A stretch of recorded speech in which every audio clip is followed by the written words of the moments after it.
করেছে। তো একটা সময় আমাদের কলকাতা মেট্রোর মানে সব থেকে পুরনো বলতে গেলে ভারতবর্ষের কলকাতা মেট্রোই। তো কলকাতা মেট্রো কতটা ডেভেলপ করেছে তার একটা উদাহরণ বলি। তো মেট্রো যখন চালু হয় তখন সবগুলো নন এসি ছিল। ভারতবর্ষের সব থেকে জনবহুল শহর হচ্ছে কলকাতা, দিল্লি, মুম্বাই।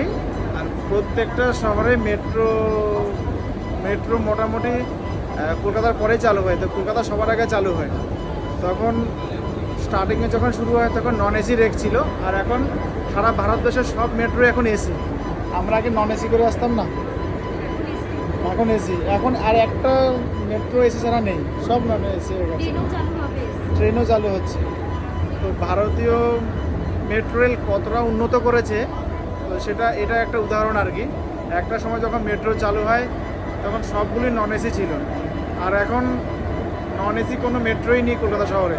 কলকাতা কেন, দিল্লি, মুম্বাইতেও নেই। ভারতবর্ষের সবথেকে পুরনো মেট্রো শহর হচ্ছে কলকাতা। তো তখন থেকে এখন পর্যন্ত ডেভেলপমেন্টটা শুধু দেখো। ভারতের মেট্রো রেলের ডেভেলপমেন্টের এটা একটা জায়গা যে এখন সব কিছুই এসি, প্রত্যেকটা রেকই এসি। প্লাস কলকাতাতে এখন অনেকটা দূর পর্যন্ত মেট্রো চলে। আগে শুধুমাত্র চলতে হচ্ছে দমদম থেকে টালিগঞ্জ পর্যন্ত, এখন প্রচুর কানেক্টিভিটি বেড়েছে মেট্রোর।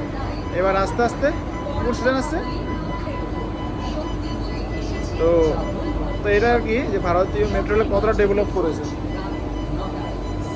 কোন স্টেশন আসছে? শ্যামবাজার। আমরা যাবো হচ্ছে এমজি রোড।